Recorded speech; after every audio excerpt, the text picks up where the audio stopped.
Bom, então, aqui vocês estão vendo a figura do filósofo Mikhail Bakhtin, foi o inventor do anarquismo.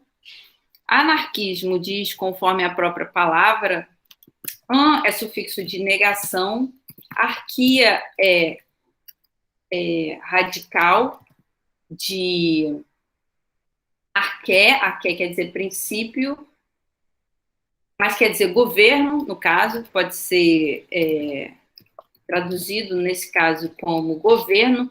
A anarquia é sem governo. O anarquismo prega que todo governo ele tende à corrupção, né? Toda pessoa que é chamada a ser líder, ela vai pecar pela, como é que chama isso? Quando a pessoa se coloca no poder, ela ou vira gananciosa, né? Ela vai, no caso, incorrer na corrupção. Em vez dela trabalhar pelo bem de todos, ela vai se danar, ela vai pensar, ela vai ser apenas egoísta. Então, o poder transforma a pessoa de forma que até a pessoa que ela às vezes ela tinha um grande pendor pela compaixão de todos os seres, quando ela adquire poder, ela vira uma pessoa egoísta e ela não consegue mais trabalhar pelo bem comum, mas ela vira uma pessoa que trabalha pelo bem próprio dela. Ou às vezes até para o mal, né? Ela pode, às vezes ela vira uma pessoa ditadora, ela, digamos assim, quando ela adquire poder, ela não consegue se relacionar com muito poder e ela começa a fazer coisas que ela nem se dá conta de que ela está fazendo. Digamos assim, que ela passa a agir de forma inconsciente. E isso para justificar, no caso, a defesa que o Bakhtin faz do anarquismo, que o discurso que eu estou trazendo agora é para justificar, digamos assim, a defesa que o Bakhtin faz do anarquismo. Ele vai considerar que justamente para evitar a corrupção, para evitar o egoísmo, né, para evitar tudo que a gente viu também, por exemplo, nos governos comunistas, no sentido de que líderes que quando eles não eram líderes, eles faziam um elogio de um discurso que era o discurso do bem comum, e na medida em que eles se tornaram líderes, eles abandonavam esse discurso e passavam a agir de forma egoísta. Então, digamos que assim, uma vez tendo percorrido a crítica aos mais diferentes sistemas de governo, Bakhtin chegou à conclusão de que o melhor mesmo é você não ter governo. Por quê? Porque na medida em que você não tiver um governo centralizado, você vai permitir que cada pessoa adquira o governo de si própria.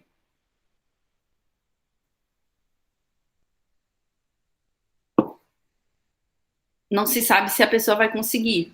Esse é o problema, né? Porque às vezes você precisa, todo ser humano, aí é uma questão até de caráter pedagógico, né? Pedagogo é o professor que ensina a criança a conviver na sociedade, é o pedagogo. A pedagogia é a área da academia que se responsabiliza pela educação de jovens e crianças, de crianças para se tornarem jovens, no caso. E aí você tem a função do pedagogo essencialmente atrelada a essa possibilidade da criança aprender a conviver, para que quando ela chegar no ensino médio, ela possa fazer isso que a gente está fazendo aqui, que é conversar, né? Além de, enfim, aprender por conta própria. De certa forma, acredito eu que o Bakhtin não chegou a refletir sobre essas coisas, não. Ele estava mais preocupado em considerar que você não tem um melhor sistema de governo, porque todos os governos são falíveis. E aí, se você tem essa propriedade de criticar todos os sistemas de governo, o que acontece? É que ele faz a opção de declarar-se contra todos os governos. E aí é o anarquismo, né? Ele defende que todo governo tende à corrupção e que o melhor mesmo é a gente não ter governo, de forma que cada um possa governar a si mesmo. Eu acho até interessante o discurso do Bakhtin, mas eu gosto mais do discurso do Walt Whitman. Walt Whitman, ele foi um... Deixa eu colocar aqui o Walt Whitman. Um poeta, Walt Whitman. Ele pregava a desobediência civil.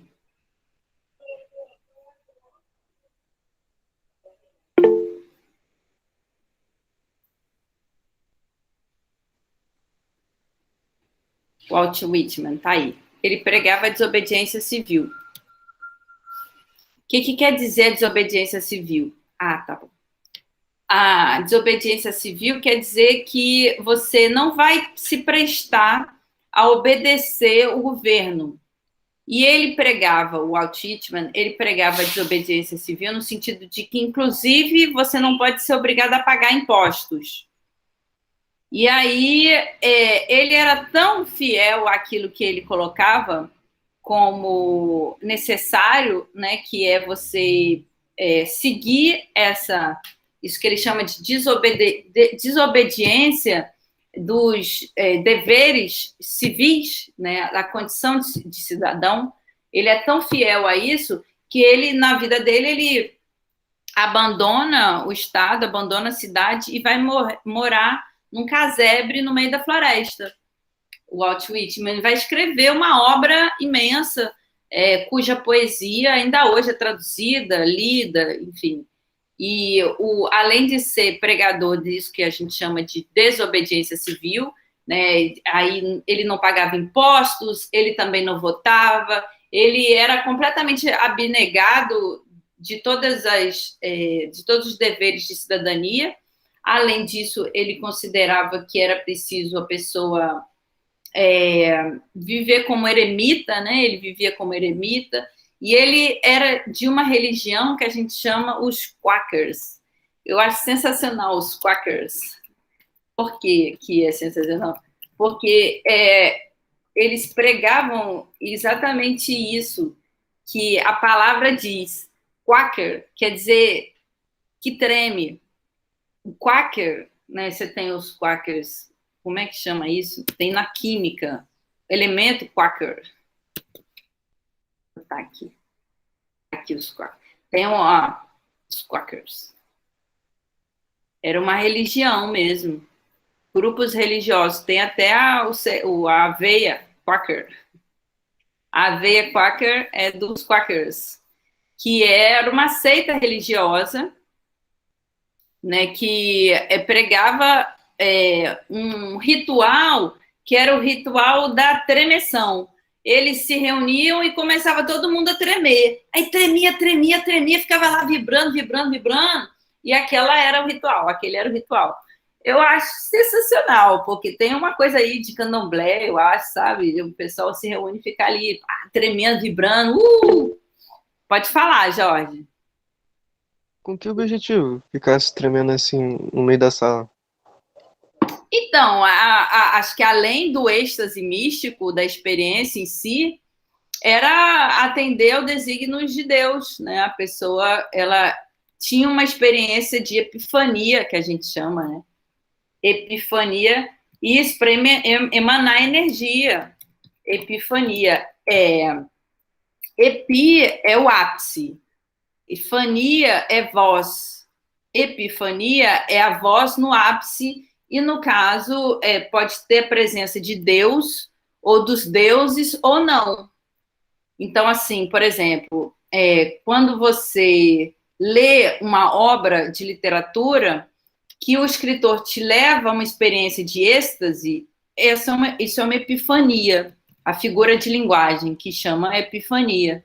Você chega naquele ápice e você como que escuta a voz de Deus ali, né? E aí os Quakers tinham isso, eles se reuniam para emanar energia, como falou aí a Evelyn, e também para alcançar um êxtase místico. E aí, o que eu acho um cômico, né? Que é um monte de gente que se reúne para ficar tremendo. E aí devia ser sensacional, né? Tipo, você ia ficar lá tremendo. Devia ser muito bacana isso.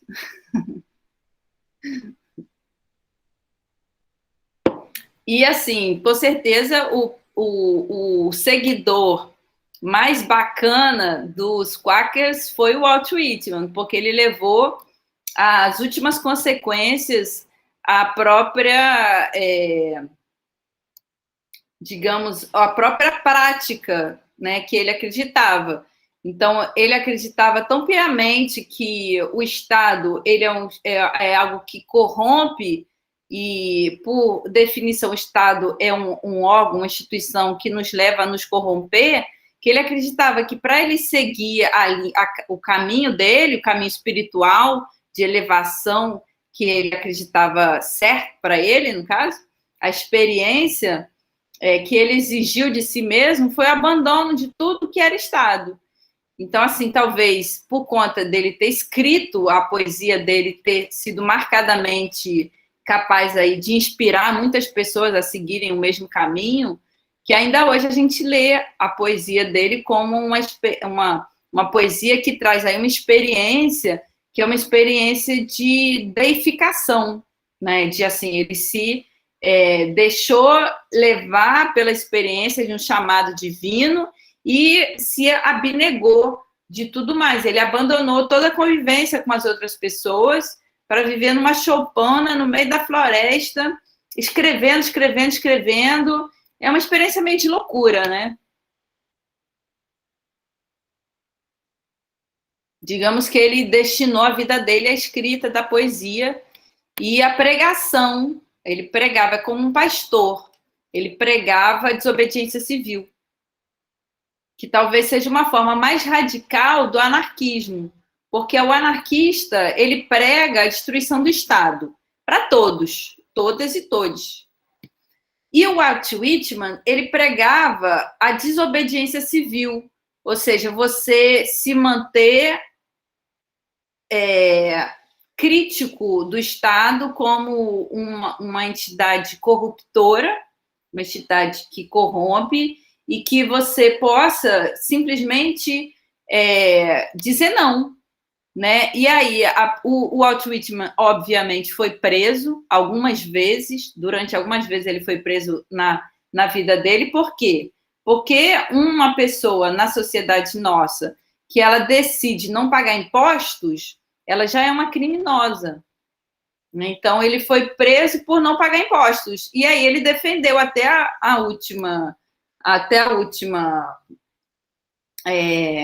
etapa da vida dele esse direito, né? No final, ele queria defender que todos pudessem ter esse direito de desobediência civil, né? De que uma vez você não sendo crente do Estado, você possa ser também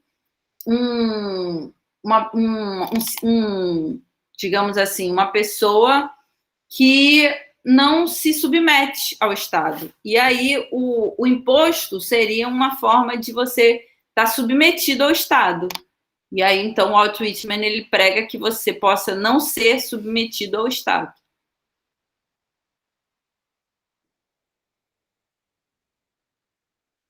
Mas ele, de certa forma, não, assim, na medida em que ele permanece fiel de uma seita religiosa, que é os Quakers, de certa forma, o Estado permaneceu presente, né, de uma forma ou de outra. Porque o Estado, como a gente compreende, não é apenas o Estado enquanto entidade político. O Estado também pode estar presente de uma forma religiosa. E aí, enfim, seria mais uma questão de você esclarecer a definição dos conceitos que a gente está trabalhando. Se a gente for considerar a sociedade dos Quakers como uma extensão do Estado, o Walt Whitman permaneceu, de alguma forma, relacionando-se com o Estado na medida em que permaneceu fiel aos Quakers. E aí, de alguma forma, o que ele pregava era que todos pudessem ter o direito à desobediência civil, Não só ele. Então, ele escreveu uma obra que se chama Desobediência Civil, em que ele vai defender esse direito de que todos possam não pagar impostos, não votar, né? E, de alguma forma, a sociedade americana é um resultado disso que o Walt Whitman pregava, né? Nos Estados Unidos, as pessoas não são obrigadas a votar.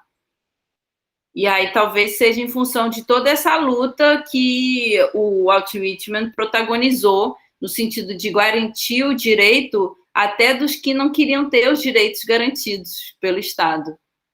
Porque, de alguma forma, se você paga imposto, é porque você quer ter os seus direitos garantidos. Você quer continuar sendo um cidadão da sociedade em que você habita, de modo que você possa fazer tudo que essa sociedade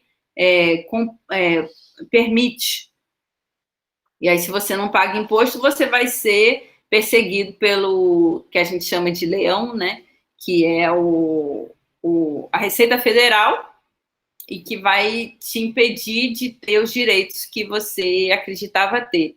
Vocês vejam, eu acho muito interessante, né, o posicionamento do Walt Whitman, mas eu acho até mais interessante a posição, por exemplo, das pessoas que se colocam no dever de pagar o imposto. Outro dia eu vi, semana passada, uma música de um artista de quem eu gosto muito, que é o Tom Zé. O Tom Zé escreveu uma música na década de 60. Olha só, o Tom Zé é um cantor, um instrumentista, um artista sensacional. E aí ele passou por muita dificuldade na vida dele. Passou fome, teve uma época que ele teve uma experiência aí de depressão, de loucura, durou mais que uns 10 anos. Ele foi ignorado pela crítica, ele passou uma dificuldade, viveu sob anonimato. Isso ele já tendo alcançado a fama, né, um pouquinho, já tinha alcançado a fama durante um tempo, e aí ele foi subitamente, como acontece, né, nesse mundo que é o mercado da arte, ele foi ignorado, aí ele passou por um período de miséria, até que ele pôde ser, de novo, alçado aí ao reconhecimento de ser um artista sensacional. Durante essa época que ele passou por dificuldade, ele escreveu uma música que era uma música falando assim, que ele queria muito pagar imposto, ele queria ter carteira de identidade, ele queria realizar isso que o Walt Whitman critica, que é você poder se sentir reconhecido como um cidadão, né? Você poder votar, você poder pagar imposto de renda, você poder pagar conta de luz, né? E você ter orgulho de conseguir fazer isso. Eu tive um professor uma vez que, assim, eu estava lá nas minhas condições, passando também um período de dificuldade, e aí eu via, nem estava passando por período de dificuldade, eu queria estar, mas reclamando. E aí chegou a conta de luz, estava cara, como está cara, está sempre cara a conta de luz. E aí eu estava reclamando da conta de luz, achando cara, e aí um professor meu veio e falou assim, olha, eu tenho tanto orgulho de pagar a conta de luz, você não tem ideia. Ele, por acaso, ele era um estrangeiro que veio morar no Brasil, gostava muito daqui e veio morar aqui por opção de vida. Ele casou com uma pessoa só para ter a cidadania brasileira, poder morar aqui. E ele tinha orgulho de pagar a conta de luz, porque a conta de luz fazia com que ele tivesse essa sensação de merecimento, né? Ele tinha tanto direito de morar aqui e mas eu achei bonito o gesto dele. Eu nunca pensei que uma pessoa, na minha existência, eu nunca tinha pensado que uma pessoa pudesse ter orgulho de pagar a conta de luz.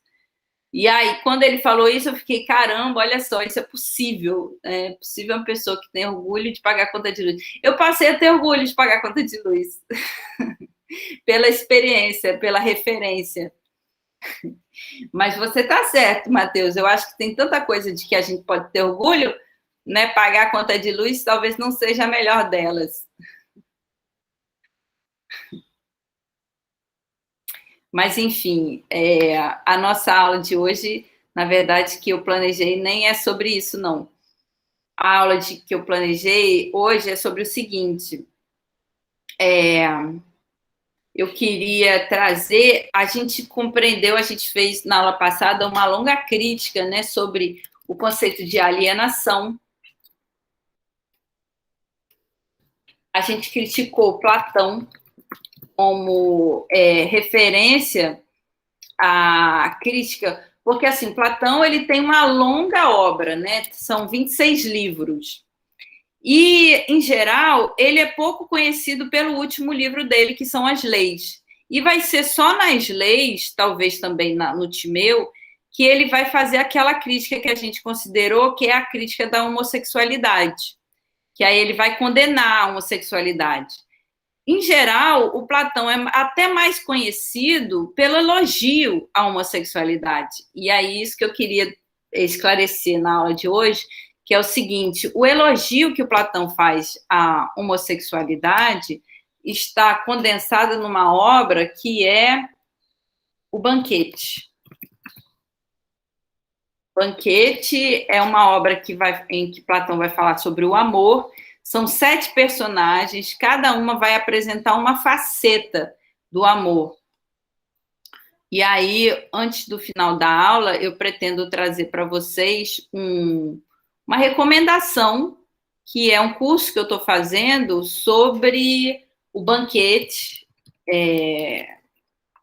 que é um curso trazido pelo Instituto Mundo Antigo, que é um pessoal bem preocupado com a leitura fiel de um texto grego, como que tem que fazer, deixar de fazer. É genial, eles são muito bons.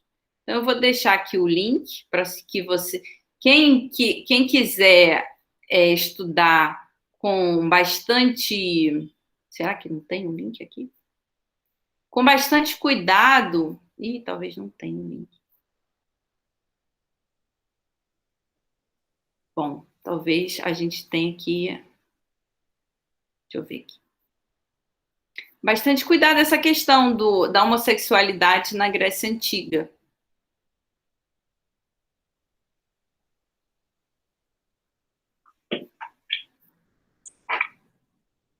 Achei. Porque existe isso, né? Se por um lado Platão, na última obra dele, Platão ele vai criticar a diferença, no Banquete ele faz um grande elogio. Não é ele que faz o elogio, né? São as personagens que fazem.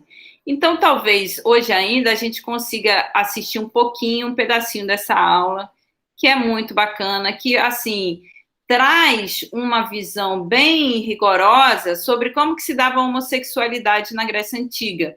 E por que isso é interessante?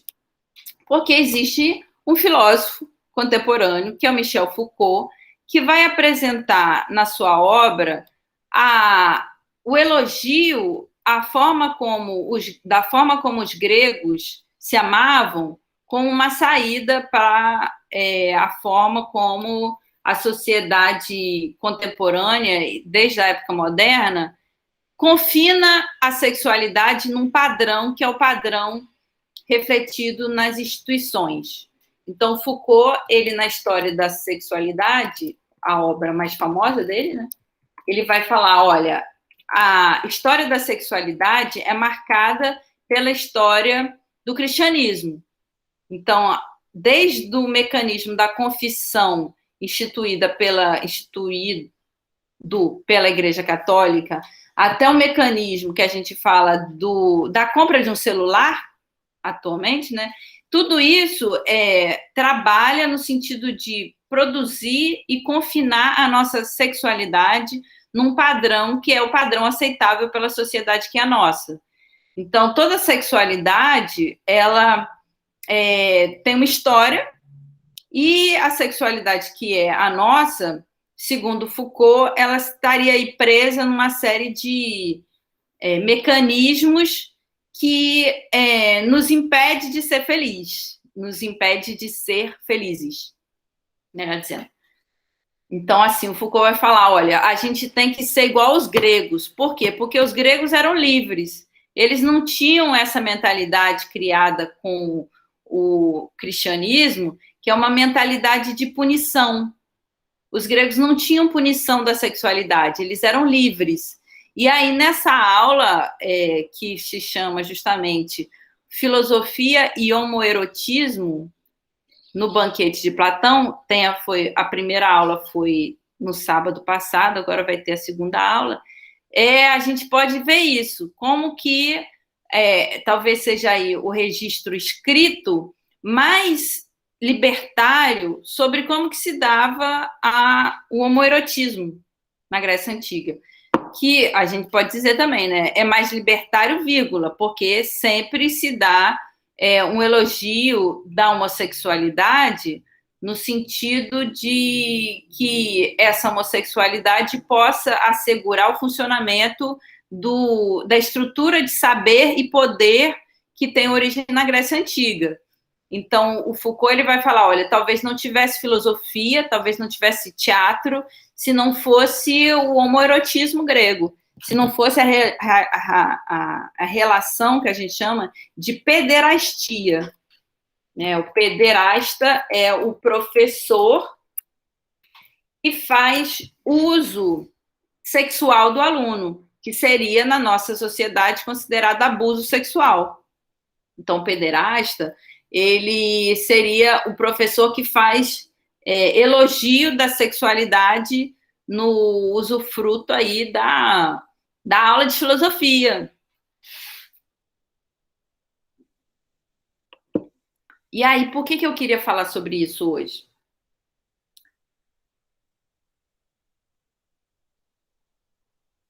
Por quê? Porque eu gostaria que a gente, bom, além de eu fazer essa correção, no sentido de que é preciso que a gente consiga ler Platão como um autor que não necessariamente ele faz uma crítica do homoerotismo, da homossexualidade, na obra dele toda, né? Ele vai fazer isso na última obra dele, o que pode dizer que quando ele ficou velho, ele ficou babaca. Ou pode dizer, como vai falar o Deleuze e o Guattari, pode dizer que, na verdade, ele tinha justamente um projeto que é um projeto de seleção natural, né? Um projeto de seleção natural, de seleção daquelas pessoas que seriam dignas de procriar e que vai ser, no final das contas, uma, digamos, uma ereção, né, de um certo arianismo, de um elogio da supremacia, e que é nojenta, né? É nojento, desculpa, esse elogio de qualquer supremacia é nojento, detestável, abominável, e é preciso que a gente possa criticar isso. Então, assim, eu gosto muito de pensar, na aula passada a gente considerou, né, essa relação entre causa e consequência, que o Nietzsche, ele vai falar, olha, sempre na existência nossa, sobretudo no cotidiano, é preciso que a gente consiga reverter a metafísica. E a forma mais disponível, segundo Nietzsche, né, mais acessível para a gente conseguir reverter a metafísica é a gente reverter a relação que a gente costuma fazer de causa e consequência. Então, aquilo que a gente tende a supor que seja causa da consequência que tiver lugar, a gente tem que reverter. A gente, em vez de causa e consequência, a gente coloca a causa como consequência, a consequência como causa. O porquê do Nietzsche colocar isso o seguinte, ele vai falar, o Nietzsche, que toda a nossa sociedade ela é tão marcada pelo cientificismo,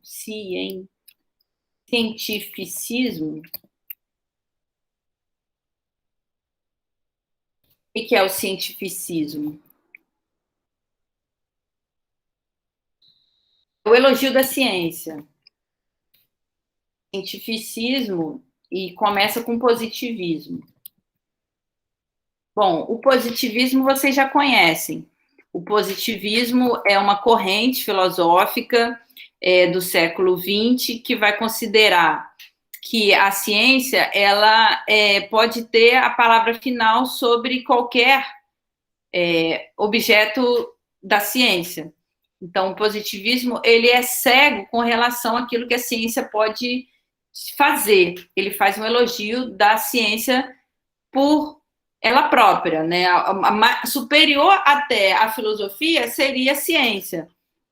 E aí, o que hoje a gente pode falar é que o positivismo é um monstro criado no século XX, século XIX, XX, por homens brancos que, de alguma forma, acreditavam que eles próprios podiam ter a palavra final sobre o que quer que seja.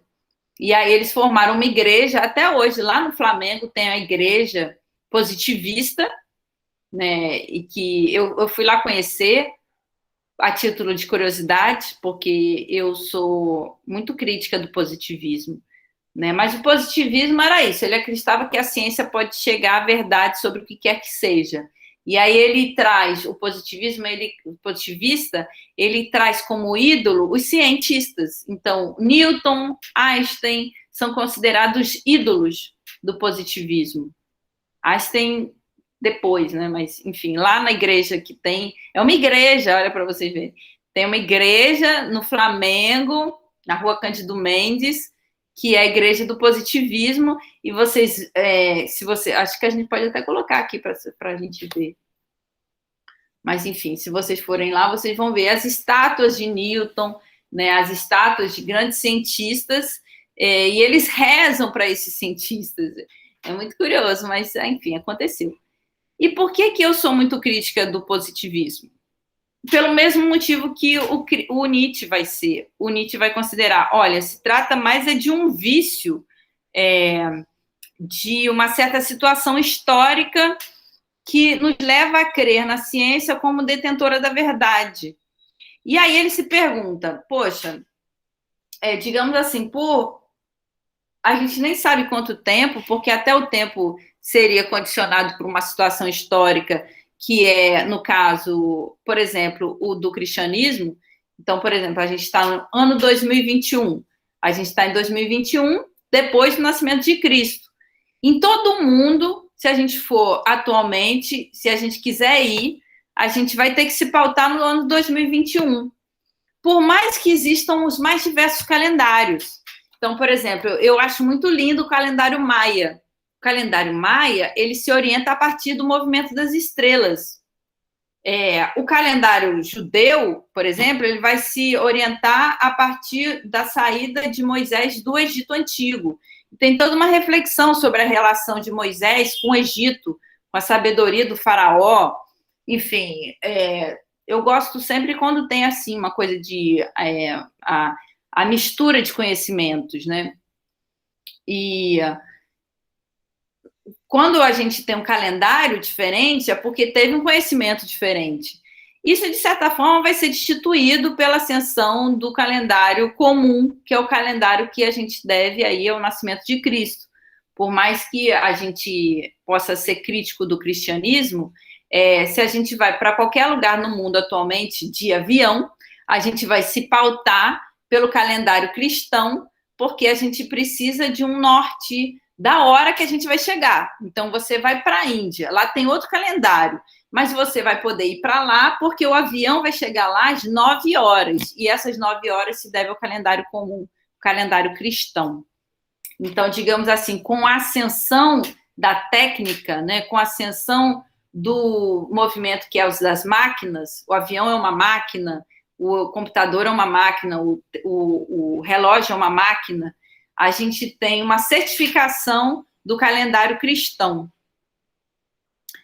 E o que é interessante, além da gente poder fazer uma crítica desse calendário e poder situar isso historicamente, o que eu acho interessante é a crítica que o Nietzsche vai fazer, tanto ao cristianismo quanto ao positivismo, porque ele vai falar, olha, se trata aí de um vício. Tudo que você vai procurar pensar, você busca um movimento que é um movimento de racionalização, que tem por origem essa condição de pensamento.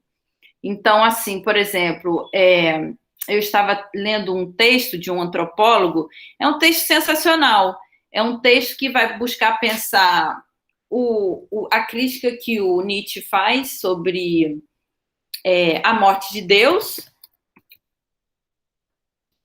e Xangô. Xangô, para quem não sabe, e aí o sacerdote do texto fala até que a gente não pode falar o nome Xangô, porque o Deus não deixa. Mas isso é relativo à iniciação, né? Quando a pessoa é iniciada numa certa ritualística do candomblé, ela passa a ser proibida de falar algumas palavras. E aí depende da pessoa ter sido iniciada ou não. No caso, a gente pode falar porque eu não sou iniciada e eu até peço autorização para o próprio orixá, Xangô, para eu falar o nome dele, no caso desse, na aula que a gente falar. Então, Xangô, o texto desse grande antropólogo, eu vou até trazer o nome dele, porque eu achei realmente sensacional, ele sustentar essa possibilidade da gente fazer essa analogia com relação àquilo que o Nietzsche propõe sob o termo morte de Deus e da possibilidade do renascimento de Deus no candomblé, que é a partir desse grande orixá que foi e que é Xangô. Se chama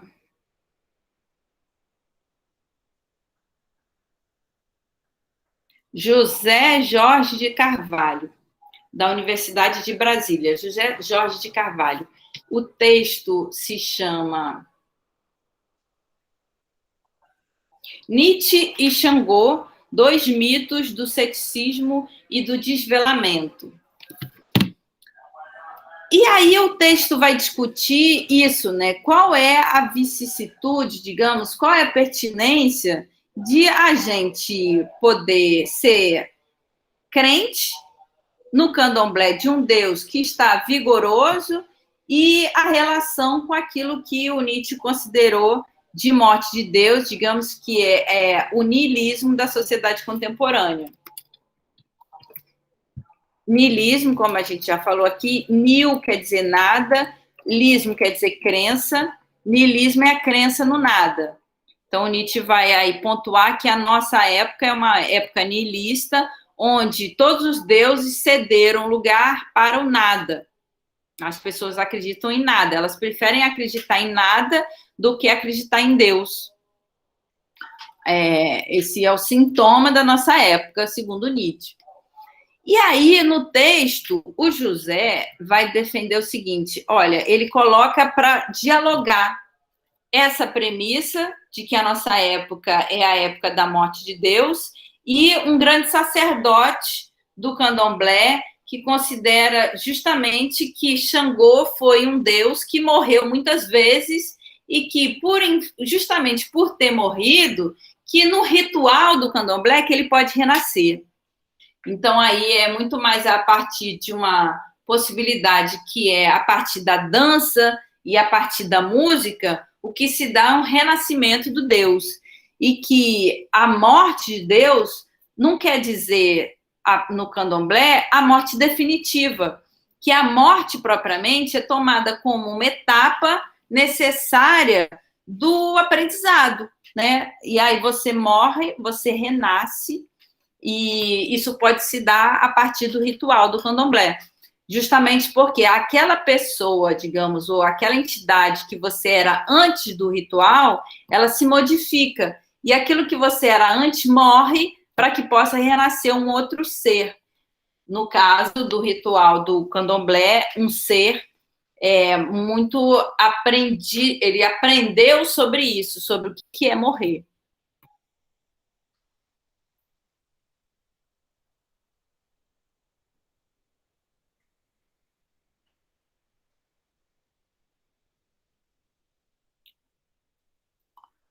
E aí, o que acontece?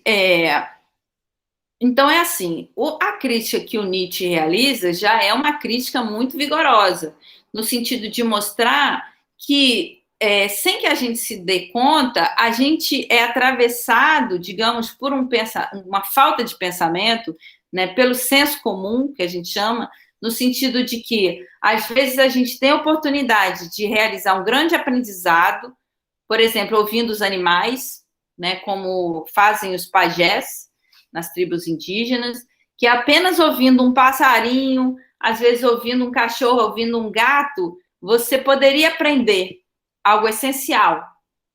Mas você se nega esse aprendizado porque você, involuntariamente, você já fala, não, é um animal, ele não pode falar. Ou você fala, é um passarinho não pode falar.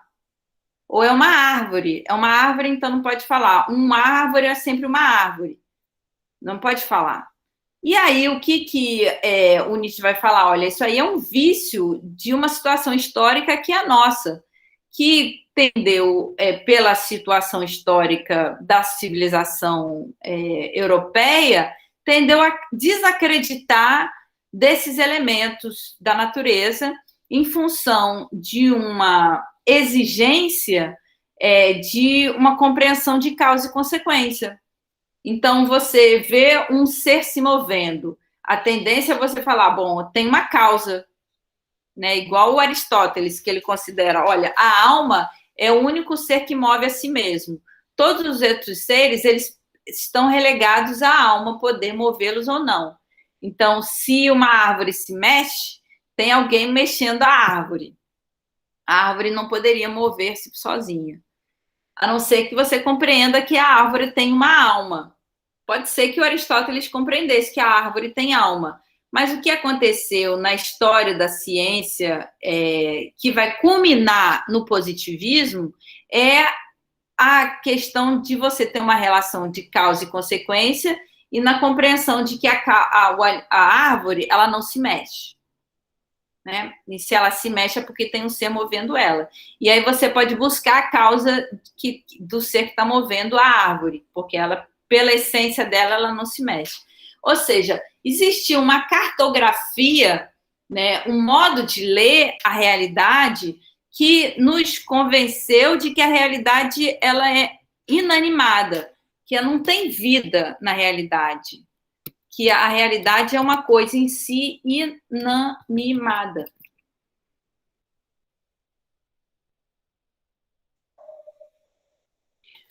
O que o Nietzsche, de volta, nos busca deixar claro é que isso é um discurso. Né? Você tem um discurso. E a tendência nossa é a gente se manter idênticos ao discurso. Esse poder de você se apartar do discurso e fazer uma crítica do discurso, isso é uma uma possibilidade que só nasce a partir da filosofia, né? Que a filosofia ela começa fazendo isso. Ela observa aquilo que ela está fazendo, então a gente está aqui, está fazendo essa aula. Eu tenho a oportunidade de ver o que eu estou falando, de tentar entender se vocês estão entendendo o que eu estou falando e de reelaborar o discurso para tentar me fazer um pouco mais clara. Né? Essa crítica do discurso é algo que só a filosofia permite fazer, permite a gente fazer e permite a gente tomar esse exercício como cerne do que pode ser o conhecimento. Né? A gente só realiza o conhecimento genuíno porque a gente para e critica o discurso e vê nessa crítica o que tem de genuíno e o que não é genuíno.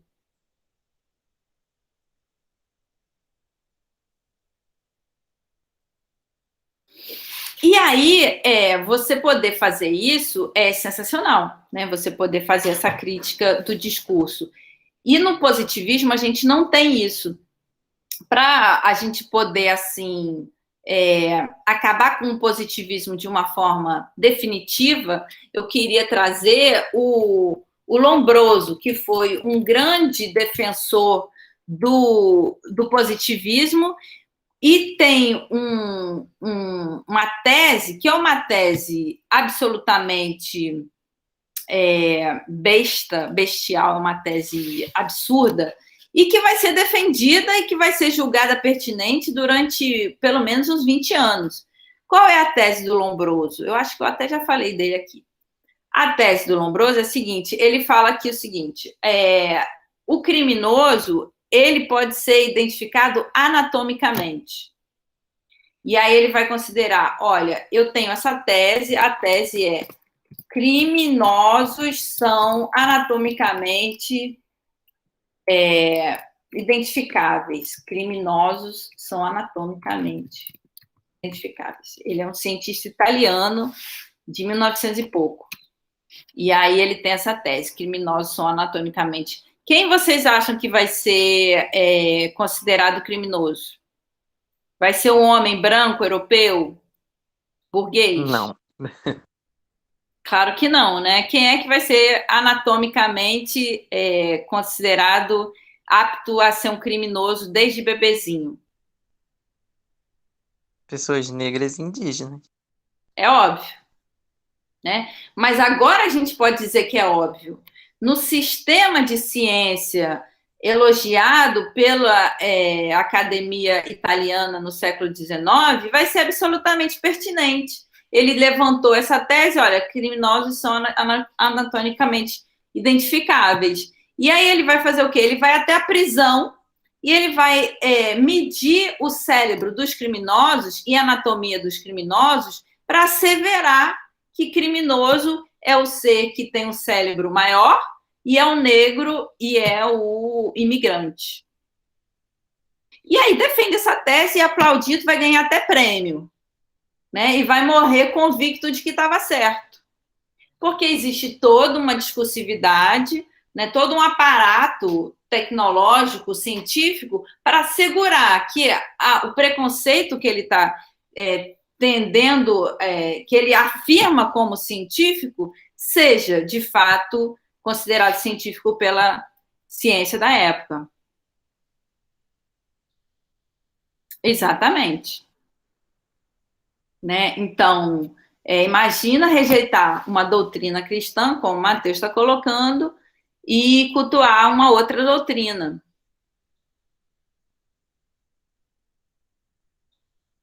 Né? A questão é a seguinte, né? A gente poder fazer isso que a gente está fazendo aqui, que é criticar o discurso, é algo que não é senso comum, né? É raro. E o Sócrates, né, que foi o primeiro filósofo, ele considerava isso, que não existe conhecimento genuíno se você não pode criticar o discurso.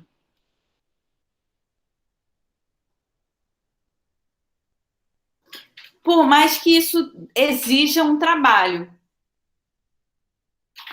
E aí, a tendência nossa é que, por exemplo, a gente, quem tem simpatia ou afinidade com o candomblé, é separar, né? Ou você tem a religião, ou você tem a crítica do discurso da religião. Você não pode ter os dois. E eu acho que não. Eu acho que a gente pode perfeitamente ter um ritual e você pode se distanciar do ritual e criticar esse ritual e ver se ele é ético ou se ele não é ético, se ele está de acordo com aquilo que você já conseguiu aprender como sendo capaz de evoluir o seu espírito, a sua energia, a sua vibração ou não, né? E claro que eu não sou a primeira a fazer isso, acredito eu que já Sócrates fazia, porque acredito que a filosofia nasce com isso, com essa possibilidade da gente criticar o discurso sem que isso provoque uma perda de intensidade da própria experiência. A experiência pode ser tão intensa como acontece aí no transe dos Quakers, que começam a sacudir, né? De repente, se a gente começar a sacudir aqui, pode ser uma experiência legal.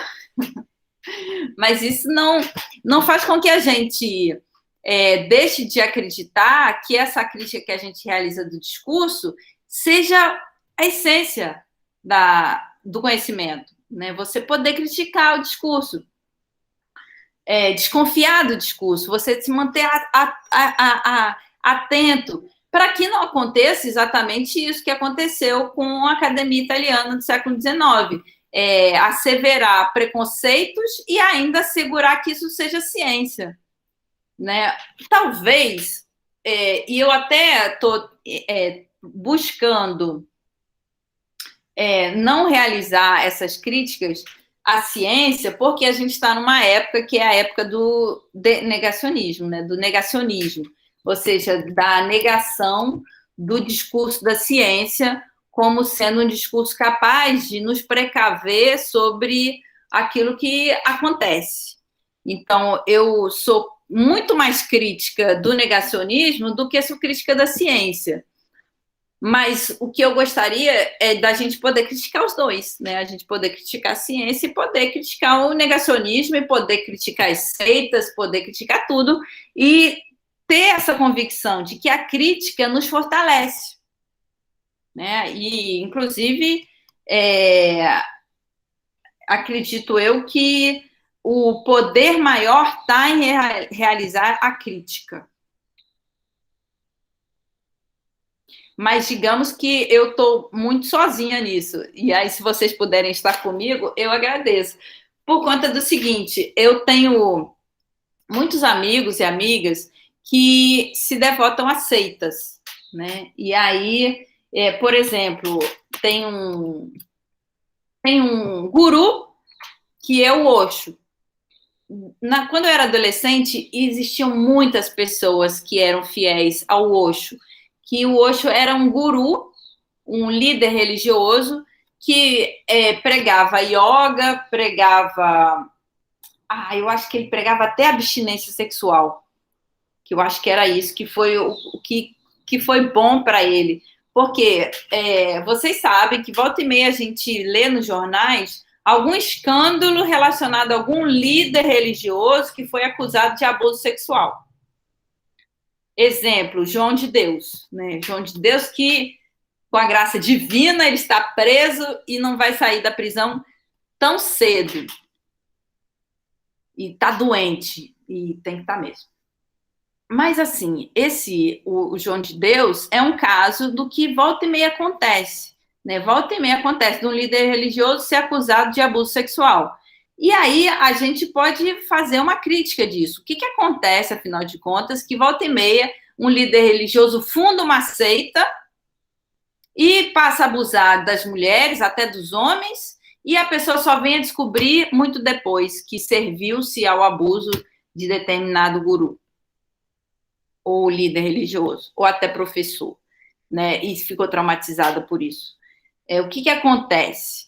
Bom, primeira coisa, eu vim falar do Osho, né? E, na verdade, eu fiquei pensando, poxa, porque, de fato, o Osho foi um líder religioso que, em 1953, ele disse que era iluminado e ele convenceu muita gente de que ele era iluminado, ele tinha 21 anos, e aí ele construiu uma verdadeira indústria, que é uma indústria relacionada a essas possibilidades de cura espiritual. A cura espiritual, no caso dele, não se separou de uma cura financeira, porque ele se tornou multimilionário. Multimilionário. Ele tinha um verdadeiro império. E aí ele tinha como prática a ostentação e o consumismo. Então ele tinha vários cargos, ele tinha várias mansões, ele desfilava com atrizes de Hollywood e ele tinha esse império mesmo, né? Aqui no Brasil, vários seguidores. E aí eu tinha amigos e amigas que eram muito fiéis ao Osho, ainda são, né? Se vocês forem a qualquer livraria e pedirem um livro do Osho, vocês vão ser levados a uma estante e tem aí um montão de livro do Osho. E é interessante, porque, assim, de fato, você pega e lê, você pode se encantar, né? Você pode se encantar, você pode, poxa, tem uma sabedoria ali. Vou até colocar aqui para vocês verem o Osho. E aí, o que eu pensei, assim, poxa, eu nunca consegui ler o Osho, E aí eu falava para os meus amigos e amigas que são seguidoras do Osho que eu não consigo ler o Osho, que eu acho que aquilo não é filosofia, e eles ficavam zangados comigo, sabe? Eles ficavam zangadíssimos, eles falavam assim, poxa, ficavam violentos.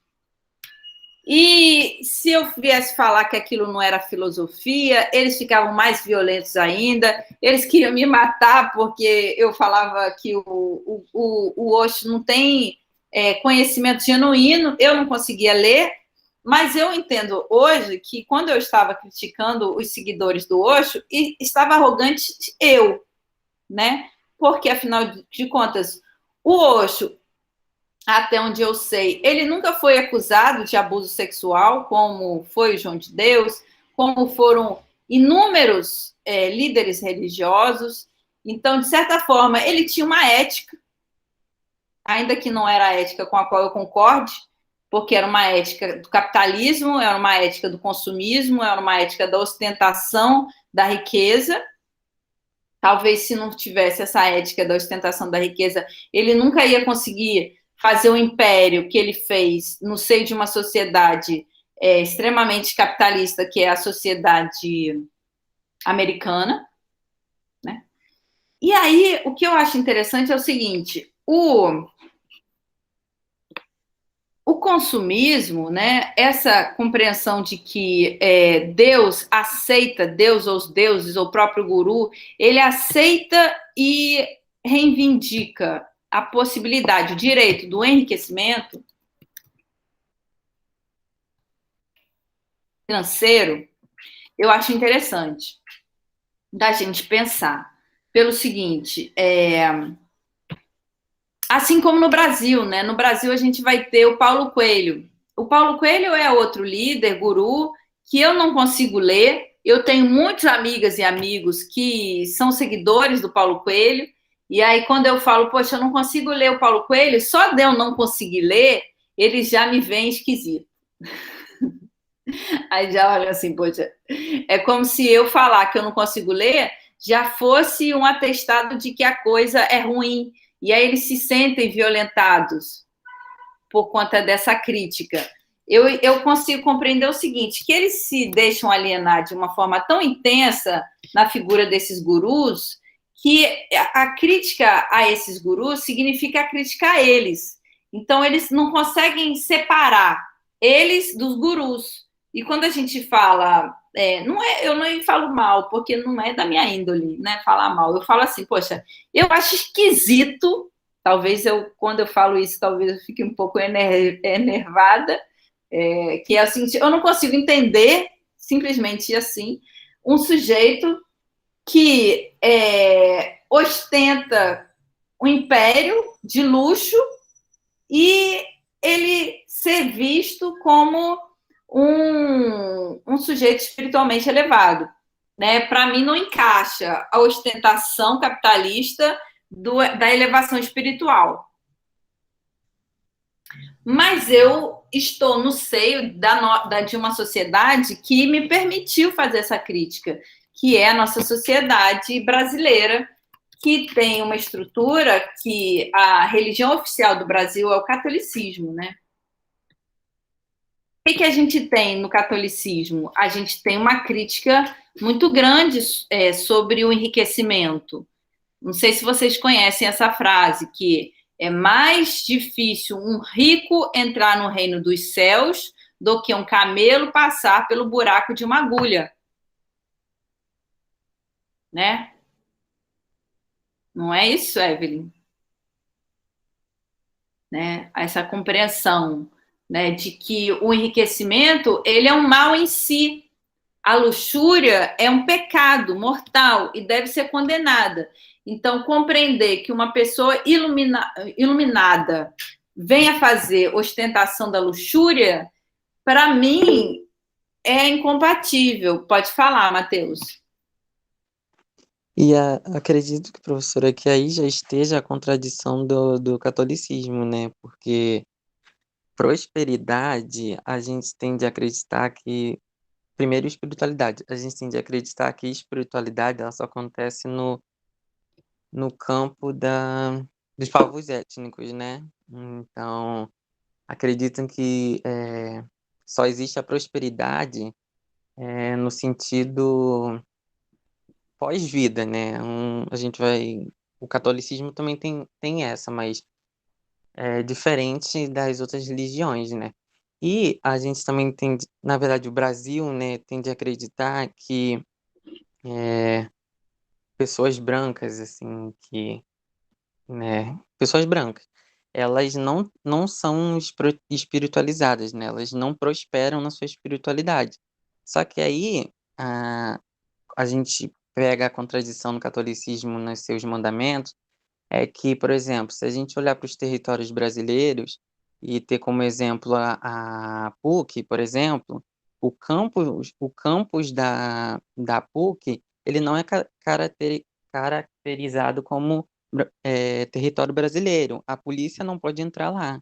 Então, isso é espiritualidade, porque são instituições que prosperaram ricamente nas suas religiões para exercer a sua supremacia, as suas imagens de conhecimento e de mundo, né? Então, é bom a gente também pensar dessa forma, né?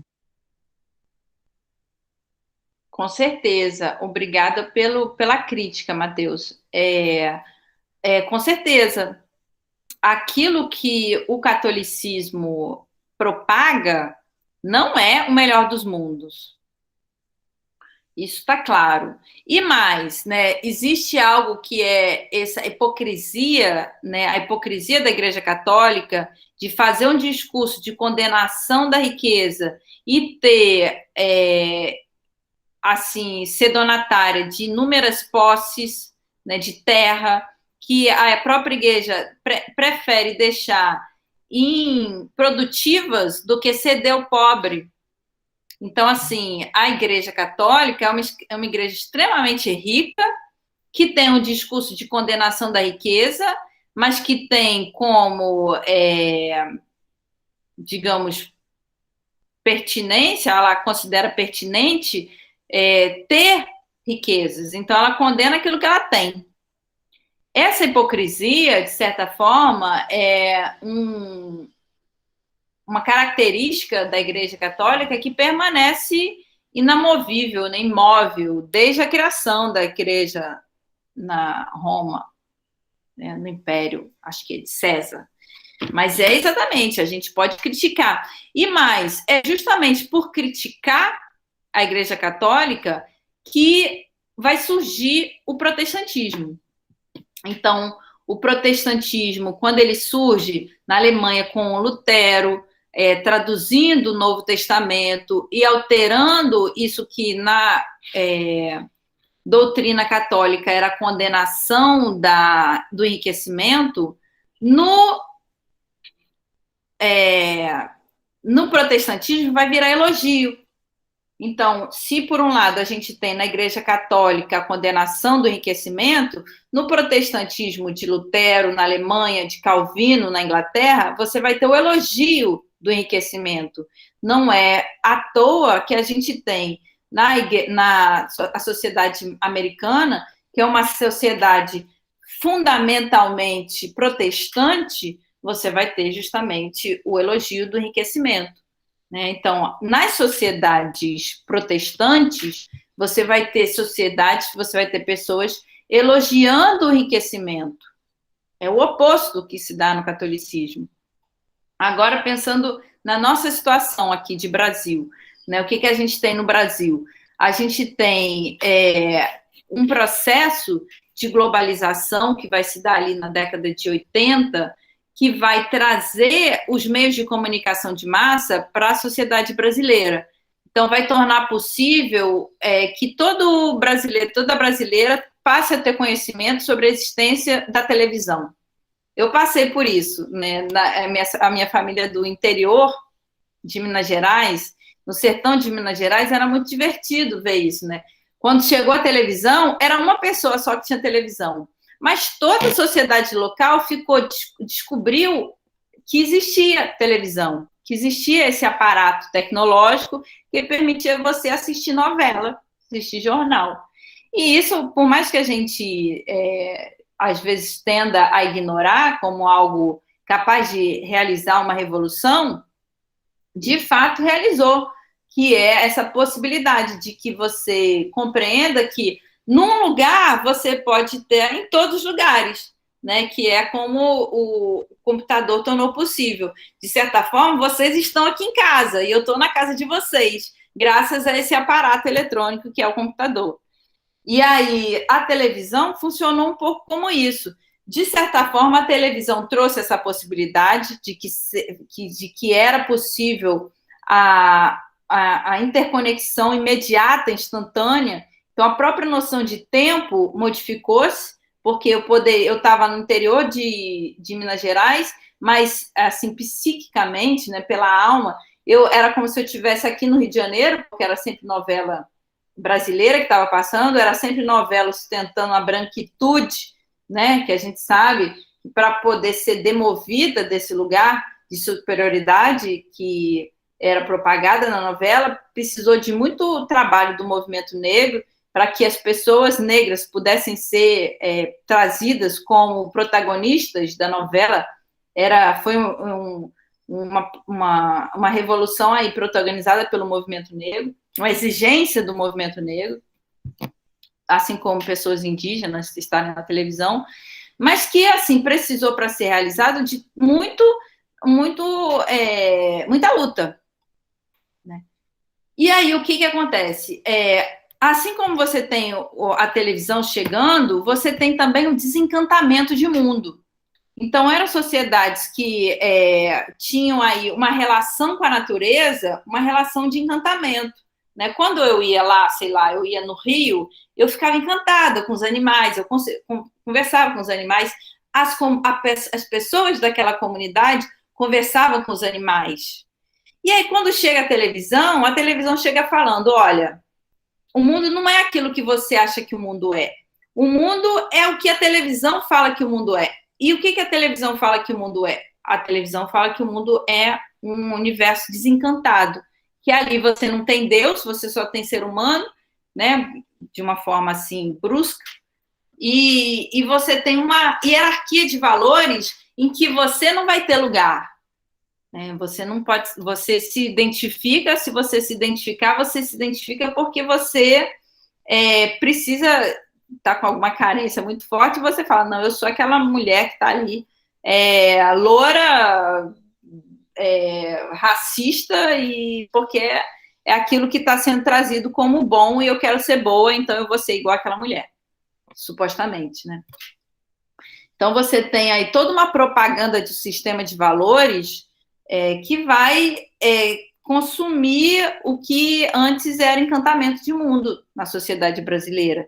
E aí, o que acontece imediatamente também, 10 anos depois de você ter essa avalanche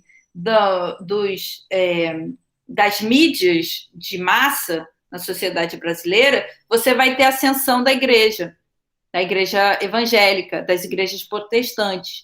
Você vai ter um discurso que é um discurso seguinte, você pode enriquecer e Deus quer que você enriqueça. E mais, se você der para a igreja tudo que você tem, a partir do movimento de acolhida da igreja, você vai ter o dobro. Então, você pega e você dá 10 mil reais para a igreja. A igreja fala, olha, você vai dar esses 10 mil reais agora e no ano que vem você vai ter 20 mil. Pode ser que fique só no registro da falácia, mas pode ser que a igreja, a partir de uma rede de apoio, consiga ter os 20 mil. Então, você é dentista, você não tem nenhum cliente, e aí você passa a ser pastor da igreja, você já tem ali os seus pacientes todos e você consegue enriquecer facilmente, e aí você vai levantando aquilo que é uma modificação do registro social que era anteriormente.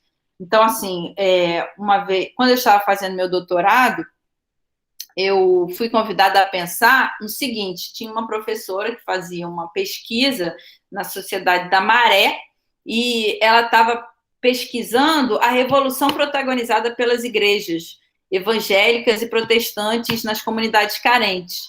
E aí é extremamente encantador o que essas igrejas fizeram, sobretudo na década de 80 e 90, pelo seguinte, eram sociedades extremamente carentes, sociedades em que você não tinha educação, a escola não chegava porque o professor não tinha coragem de ir lá, não tinha educação, não tinha saúde, não tinha hospital, não tinha saúde, educação, o que mais que não tinha? Justiça, porque a polícia, se chegava matando, não chegava cuidando, protegendo. Então, você tinha uma situação de miséria, onde o Estado não chegava. E aí chegam as igrejas. As igrejas chegam com uma promessa, que é a promessa de enriquecimento. E mais, com uma promessa de um lugar socialmente desejável. A pessoa que antes era, às vezes, alcoólatra ou drogadicta, de repente ela se transforma em pastor, em pastora, e abandona a droga. Ela deixa aquela situação de alcoolismo para ser pastor, reconhecido pela sociedade como uma pessoa digna, e passa a cuidar da família dela nessa condição. Então, a princípio, quando a gente estuda, a gente fala, poxa, é muito revolucionário. Aquilo que a igreja pode fazer é muito revolucionário, porque ela chega numa sociedade que é uma sociedade desprovida de encantamento, uma sociedade que foi destruída pelos meios de comunicação de massa, que foi consumida por um ideário de branquitude burguesa, que confinou aquela população à miséria pior que pode existir. Então, a pessoa fica ali assistindo televisão, identificada com a branquitude, quando não tem saneamento básico. E aí chega a igreja, uma instituição, a princípio, a gente pode criticar e tal, mas que chega com um discurso de restauração da dignidade que o Estado não conseguiu fazer. Então, quando eu estava estudando, eu falava, nunca que eu vou poder criticar a igreja, porque a igreja faz aquilo que eu nunca vou conseguir fazer.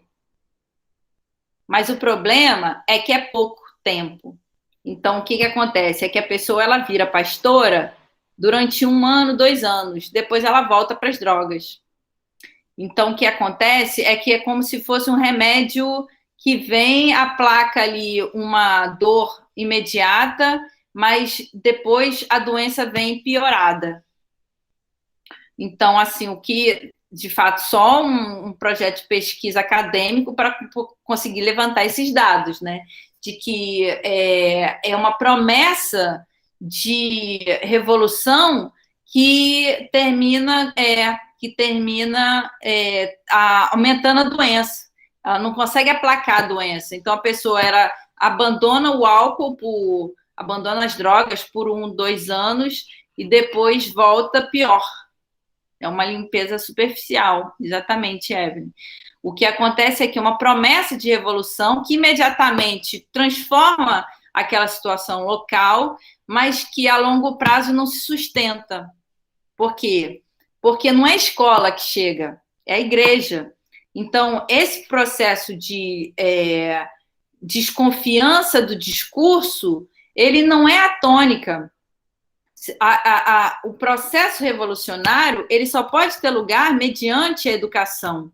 Sempre que tiver lugar mediante a igreja, ou uma seita, ou um discurso que te leva a se identificar com ídolos, vai ser a curto prazo, né? É como se você passa a viver num paraíso, porque você tem um ídolo, você tem pessoas que te acolhem, então você sai da miséria, fica vivendo num paraíso por um pouco tempo, em 6 meses, 1 ano, o inferno volta. Por quê? Porque você não conseguiu realizar isso, que é uma sustentação simbólica cunhada na própria autonomia do seu ser. O seu ser permanece atrelado a uma igreja, a um discurso, que é um discurso da idolatria. E aí, isso é muito diferente de você ter um discurso capaz de autocrítica. Apenas o discurso capaz de autocrítica, ele é digno de um verdadeiro conhecimento, de chegar a alcançar uma verdadeira sabedoria. E aí a gente pode até discutir se existe verdade, se existe sabedoria verdadeira, mas isso se tiver garantido, antes de mais nada, essa liberdade de crítica, né, de você poder criticar. Então você chega e fala, poxa, Deleuze é bacana pra caramba, porque ele vai e critica toda a verdade. Ele fala que a verdade não existe. O Nietzsche também fala que a verdade não existe. Mas eles conseguiram alcançar a liberdade de dizer isso. E, de certa forma, foi a sociedade em que eles existiam que permitiu a eles ter essa liberdade de fazer isso. Que custearam a existência deles, os estudos deles, para que eles chegassem a vir a ser filósofos, né, capazes de dizer isso. Aqui no Brasil é muito diferente, né? Aqui no Brasil a gente tem, por exemplo, a Lélia Gonzalez, que ela se formou na FRJ e ela desenvolveu um curso na PUC. Ela fez um curso na PUC, assim como a Marielle Franco, né, fez o curso de mestrado na PUC. E aí a gente sabe que a PUC é uma academia extremamente racista, elogio de uma branquitude, que se trata aí de uma situação de uma universidade católica, com todos os percalços que o catolicismo vai ter. Mas uma coisa é certa, na PUC se pôde gerar uma semente que é como a semente da Marielle Franco, pôde gerar a semente que é a da Lélia Gonzalez. Elas próprias críticas da PUC, né? Elas criticavam a PUC. Isso que não seria possível numa igreja evangélica. Não seria possível um fiel da igreja evangélica criticar a igreja evangélica. Eles teriam que sair da igreja. E a PUC comporta isso, pessoas que são críticas da própria PUC e que estão ali criticando a PUC e elas se deixam expulsar. Ó, se quiser me expulsar, me expulsa. Mas a PUC, de alguma forma, se elabora para conseguir fazer isso, que é deixar essas pessoas pensando ali. E, além do mais, você tem os coletivos, né? Tem o coletivo Nuvem Negra, que é sensacional, coletivo Nuvem Negra, na PUC, e você tem pré-vestibular também. Pode falar, Evelyn. Mas aí, professora, no caso da instituição, né? Como um todo. Porque se for para pensar na igreja em si, a católica, você vai ser excomungado, né? Se você falar algo contrário ou que não comporte com as leis, você acaba sendo excomungado no caso. No caso, você está falando a instituição, né? PUC. Entendi. Bom, então, eu acho que sim, mas tem isso, né? Para você ser excomungado, você tem que comungar primeiro. E aí, para você comungar, também é um exercício que exige muita coisa. Você fazer catequese, fazer primeira comunhão, segunda comunhão. Conversão, tá ali indo, como é que fala? Fazer confissão para o padre. Então, assim, vocês sabem, né? Eu sou crítica de toda instituição. Acredito que toda instituição é falível. Acredito que todo ser humano é falível. Então, quando a gente fala, eu estava falando aqui dos meus amigos seguidores do Osho, eles são sensacionais, são pessoas que estavam buscando a sabedoria, que pegaram um livro para ler, sabe? Que estavam buscando evolução espiritual e conseguiram evolução espiritual. Então, assim, quando eu falo mal, não falo mal, eu critico o Osho por ser consumista, elogio do consumismo. Eu critico, na verdade, mas eu acho que assim, ele conseguiu escrever e conseguiu cativar pessoas sensacionais. Então, talvez ele seja muito melhor do que eu. Pode falar, Matheus. E cabe também, professora, a essas pessoas que estão adentrando nos conhecimentos e mistérios de religiões de povos étnicos ter a responsabilidade sobre as ritualísticas, as práticas que são feitas ali, né? Porque, por exemplo, a gente vê na ayahuasca, né, que é de origem indígena, né?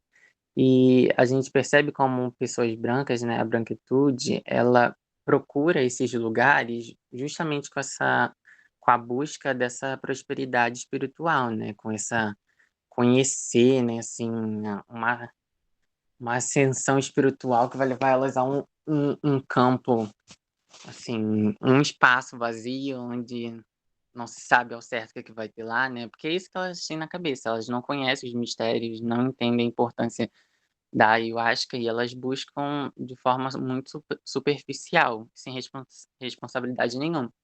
E aí, por exemplo, ultimamente, quando a gente tem visto essas violências absurdas contra os povos indígenas, com a criação desses PLs e decretos aí. E aí, onde estão essas pessoas, né, sabe? Assim, onde essas pessoas brancas, a branquitude que tá lá montando um discursinho de seres evoluídos, onde eles estão nesse momento que os indígenas estão resistindo há mais de 500 anos, né, sabe?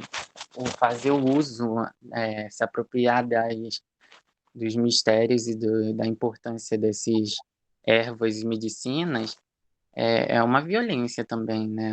Essa busca por... Ai, violência, né? Ah, que ótimo que você falou aí, Matheus, por conta do seguinte: eu convidei uma professora de filosofia que administra a ayahuasca, né, que receita a ayahuasca, para falar lá no meu canal. Hoje, às 8 horas, vai ter a live com a professora Bárbara Merlin.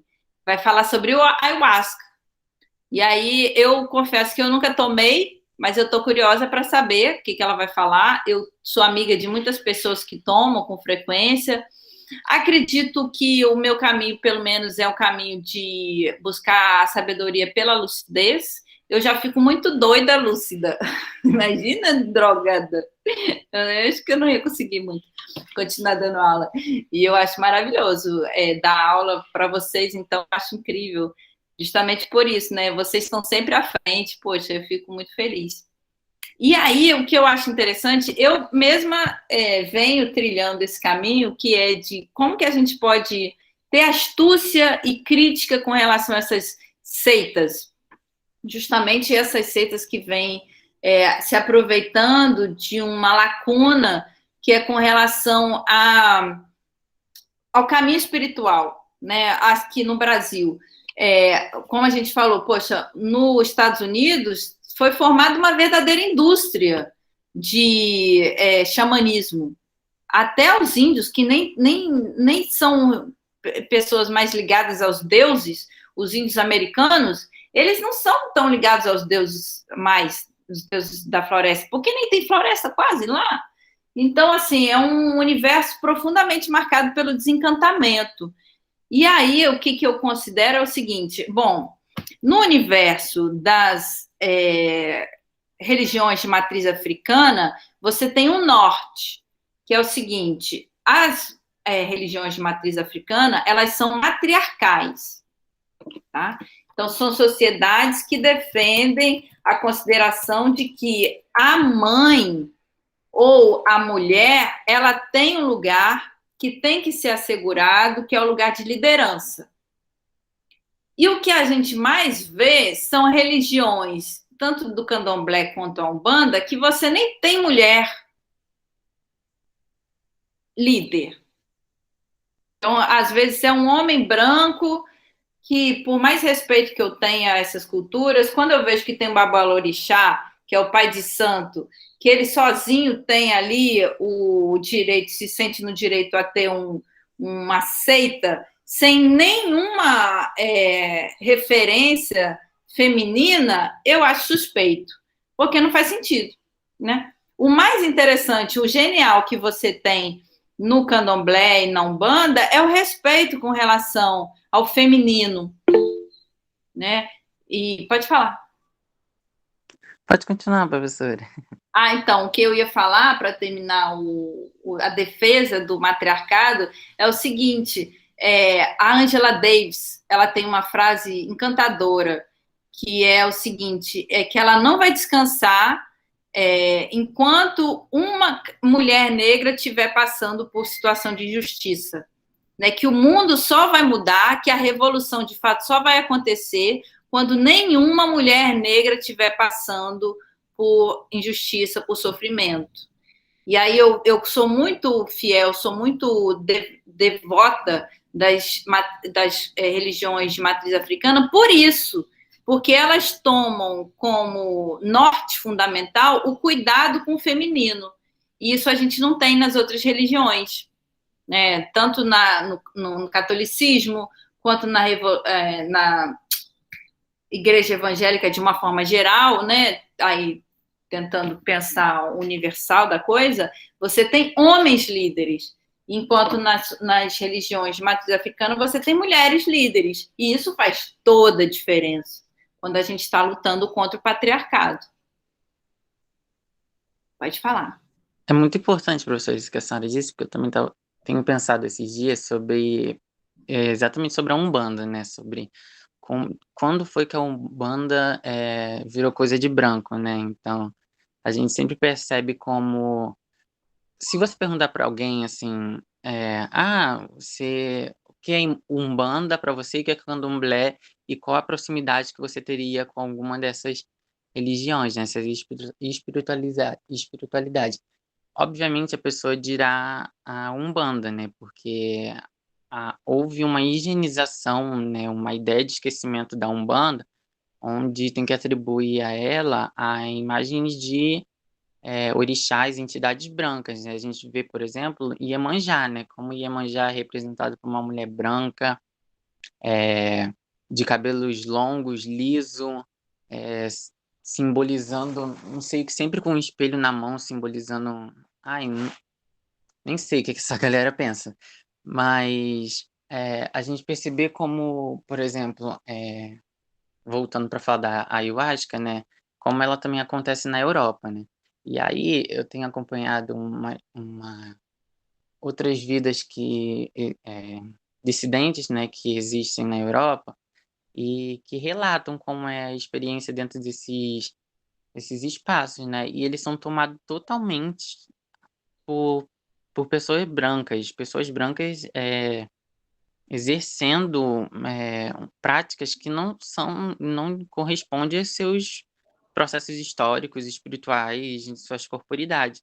E aí são sempre espaços de violências, né? Então, por exemplo, na Umbanda existe essa hierarquia militar, né? Onde eu mando e você obedece. Então, como a senhora mesmo mencionou, né? Tem um pai branco, uma mãe de santo branca, ou na maioria das vezes nem tem uma mãe. Então, aí ali é um sistema de hierarquias, né? Então, aí também entra em outro campo da radicalidade, né? Que a Umbanda fica com a higienização e o Candomblé fica com a radicalidade da macumbaria, né? Então, pessoas brancas vão no terreiro do Candomblé, né? E aí sempre dizem, eu vou no terreiro de Candomblé porque o chão é de barro e todo mundo lá é preto, né? Então, sempre atribuindo na precariedade, né? É isso é violência, né? Como eu mencionei, são processos violentos que se baseiam em hierarquias, no esquecimento também, porque pessoas negras que entram nesses espaços liderados por pessoas brancas esquecem que são ritualísticas e espiritualidades ancestrais. Então, é isso, professor. Muito obrigada pelo comentário, Matheus. Você está certíssimo.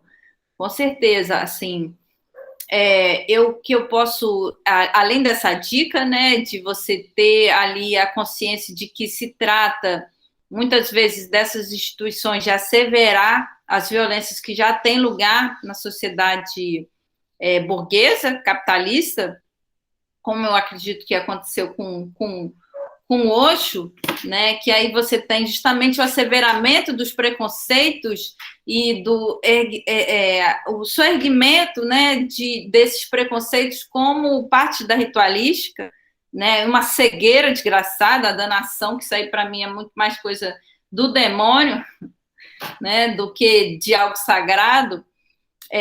Uma coisa é certa, sempre que você buscar ouvir o coração, ele vai dizer aquilo que você tem que fazer. Então, essa é uma condução que eu nunca errei, né? Sempre que eu ouvi o coração, e olha que eu tenho chão aí, né? Já tem 25 anos de filosofia, e eu aprendi faz uns 5 anos isso, que é a essência do conhecimento espiritual está no coração, e que sempre que você buscar ouvir o seu próprio coração, ele vai te dizer sobre o que você tem que fazer e o que não tem que fazer. O problema é que às vezes a gente escolhe não ouvir o coração e falar, não, eu quero fazer isso independente do coração. E aí a gente vai se ver em ciladas. E aí, então, eu recomendo ouvir o coração e não deixar com que a cabeça ou outras partes do nosso corpo tome a dianteira. Sempre deixe o coração. Isso, a intuição do coração, que é um exercício, né? Você se exercitar a ouvir o coração. Buscar ouvir sempre. Isso é que eu acho que é um caminho espiritual 100% seguro. Nunca vai te deixar na mão. Seu coração sempre vai saber. E aí, na aula que vem, eu pretendo que a gente comece pensando sobre isso, que é a seguinte: a psicanálise, ela vai defender que há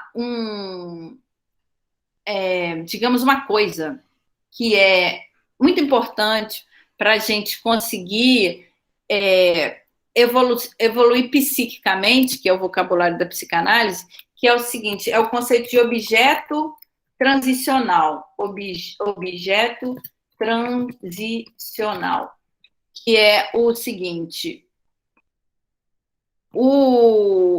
sabe quando a gente é criança, que a gente ganha uma boneca ou que a gente ganha uma bola? Antigamente o menino ganhava uma bola e a menina ganhava a boneca. Hoje acho que todo mundo ganha a bola e a boneca e a gente vai gostar mais de um ou do outro, independente.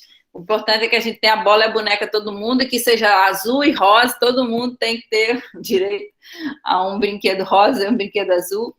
Roxo, eu acho que é para, né, asseverar a liberdade de escolha ali do que é esteticamente interessante para você se descobrir enquanto ser livre.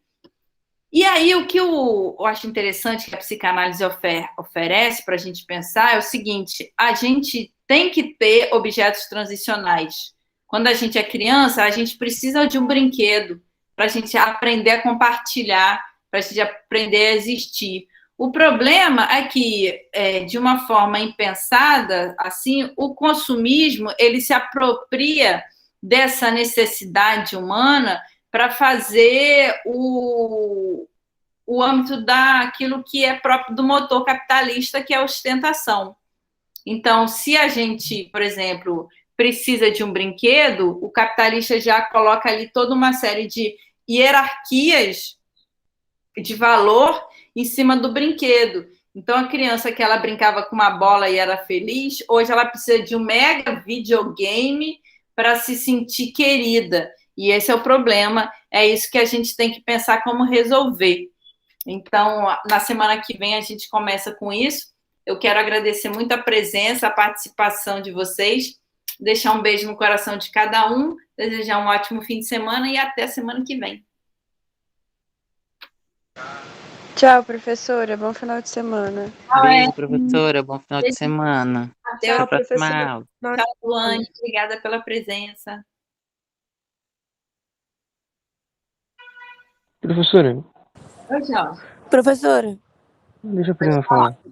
não teve chamada, não? A chamada eu faço naquela... quando eu Lá no coloco... mural, né? lá no mural. Ah, tá. Não deixa de colocar seu nome lá.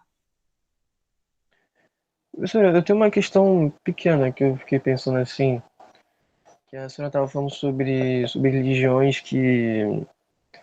Acho que até o Matheus estava falando religião ricas e tal, enriquecimento, etc.